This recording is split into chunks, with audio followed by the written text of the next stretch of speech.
Hi everyone, let's have a look at my bullish and bearish Elliott Wave scenarios on Bitcoin, starting with the bearish micro scenario where this move to the upside is seen as a three-wave structure and then a W, X and eventually a Y that is likely already finished, because if we have a look at this wave Y over here, we have to think of a three-wave structure because a wave Y is always going to be a three-wave structure, and it kind of looks like this is a nice three-wave structure for then the end of a wave Y and then a WXY. And also the most common target area for a wave Y is between the 1 and the 1.236, and as you can see, price already wicked into this area. Now after this wave Y would then be in, we can expect some sort of a three-wave structure to the downside or an impulse to the downside, but as it looks right now, if this is indeed the high of a wave Y in a three-wave structure, we have quite a long range over here and also a bit of bullish divergences. So yeah, price might do some sort of an expanding flat idea to create more downside. However, it can also of course continue pushing, which would then invalidate this to be a WXY scenario, especially if we are going to move above the invalidation level over here at about 30k, because this was an impulsive move to the downside, and if this is a corrective structure in a WXY potentially for then more downside to come, you don't want to see this high being taken. So the best and clearest invalidation of this scenario is taking the high at 30k. So for now, with this scenario, we do expect eventually a bit more downside to come. And we do have a bit of additional confluence above us. So we have the point of control of this range over here sitting at 29.3k, which price hasn't hit just yet. And also far above the 1.236, to be honest, we have the range value area high at 29.7, 29.8k.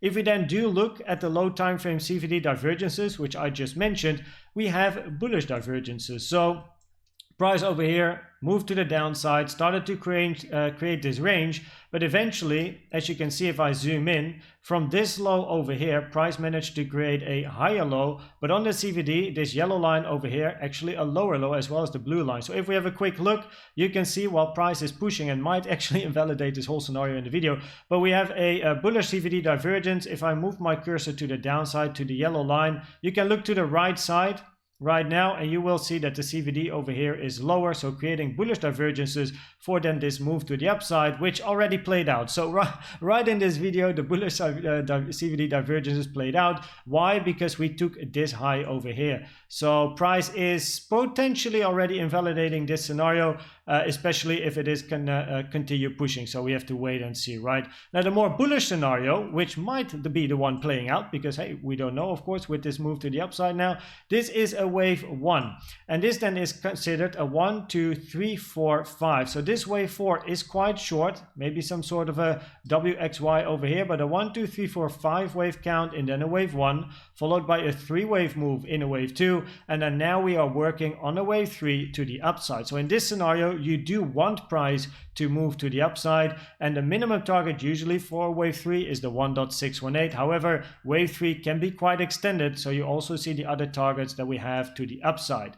Now in this particular scenario, and you also saw it with the bearish count, by the way, we did have the trading setup from the target box that we had with some nice confluences in this area. And this potential trading setup was also supported by the fact that we have some higher time frame bullish divergences as well between these lows, higher low in price, but a lower low on the CVD, where the target is the 30k high over here. So that is going to be quite interesting. If price is going to go to this high and takes this high, then the higher time frame bullish divergences have played out. So we basically had some bullish divergences over here, and we had this very small bullish divergences in the range that we have right now, which can be some nice additional confluence for then a push to the upside, where after a wave 3 we expect a bit of a correction like a wave 4 and then eventually a wave 5. Has to be said that right around the minimum target of a wave 3, the 1.618, we also have this target box over here between 30.2k and 30.4k, which can act as a little bit of resistance. So maybe that could be then the high of a wave 3,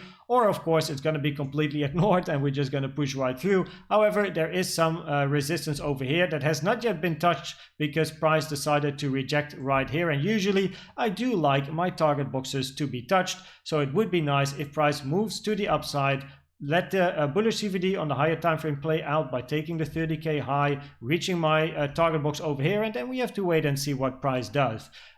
Because if we go to the 1 hour time frame, we do have a scenario over here where this then is the end of a three-wave structure before we then have more downside. So in this particular scenario, you can see the bullish divergences as written on my chart right now between these lows, where if the high at 30k is taken, the target of the bullish divergences, this bullish divergences actually played out, where we are looking for a three-wave structure and then an A or W followed by a three-wave structure in a B or X, and now it's going to be a wave C, or it's going to be a three-wave structure in a wave Y. And this is very important for the medium time frame scenario I'm going to show you in a second. So this can be a wave C impulse, right? We don't want to see a three-wave structure. We want to see an impulsive structure that is basically going to, go parabolic more and more and more, like a vertical structure. And then it is very likely that right is a wave C.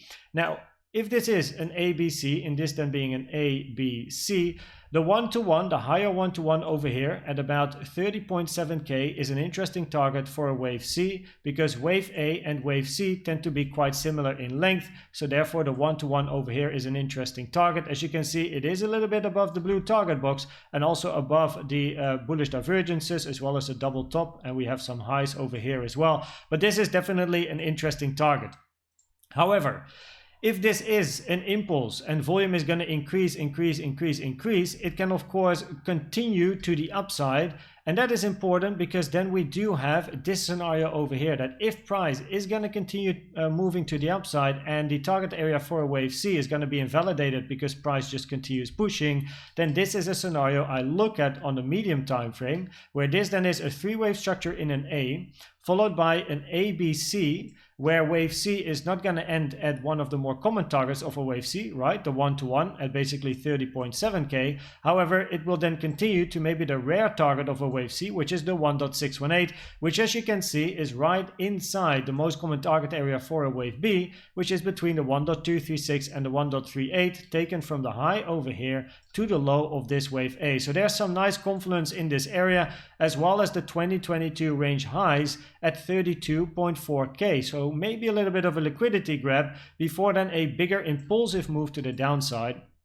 And I say an impulsive move because this then is an expanding flat in an ABC, where this wave C in an expanding flat has to be an impulsive structure, which is going to go lower than the low of wave A. So we then expect price to move to the downside to at least some target boxes that I have over here. For example, the yellow one, which is currently sitting between 24,850 and 24.3k. So if this is, again, as repetition, going to be an impulsive structure, it can either continue pushing, where then this area is going to be very interesting, or price might hold inside this area for then potentially a move to the downside. It all depends on the volume and how price impulsively is going to continue to the upside. So if volume is going to increase with this move to the upside, it becomes more likely it continues pushing. But maybe if volume is going to slow down a little bit around this area, we have to wait and see how the range is going to form, of course, for then maybe a potential move to the downside.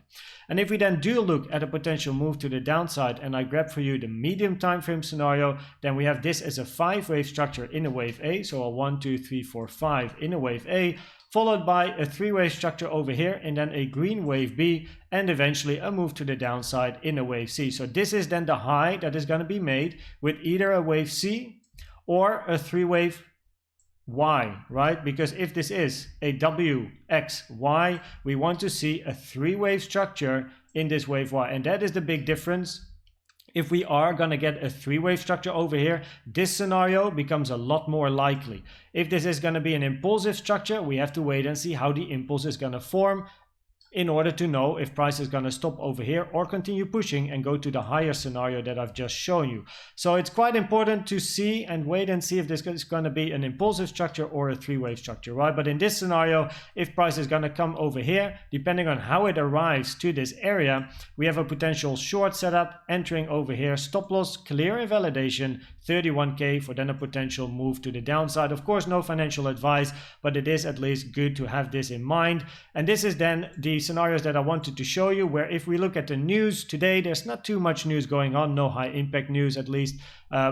Tomorrow, Friday, we actually do have some high impact news at 2:30 p.m., which is Central East European time. So make sure to check your own time zone. But we do have some high impact news, as can be seen by the red flags over here. So tomorrow might be a volatile day. And as always, make sure you trade safe when price is very volatile. Now, my preferred scenarios are, as a summary, price actually moving to the upside. I would prefer a bit of an impulsive structure, or actually I should say it differently. It doesn't really matter to me if this is going to be an impulsive structure or a three-wave structure. My preferred scenario is taking the highs over here, which would then also clear the bullish divergences as it then played out. So my preferred scenario would be for price to continue to the upside, either impulsively or a three-wave structure, I don't care, for then eventually taking the high at 30K. So the more bullish scenarios where we are going to take the highs over here are for me at the moment preferred. So these are my final thoughts. I hope this video was helpful or valuable to you. Please check out the macro and the high time frame video if you're interested. And for now, thanks for watching and subscribing, and I will see you at the next one. Bye bye.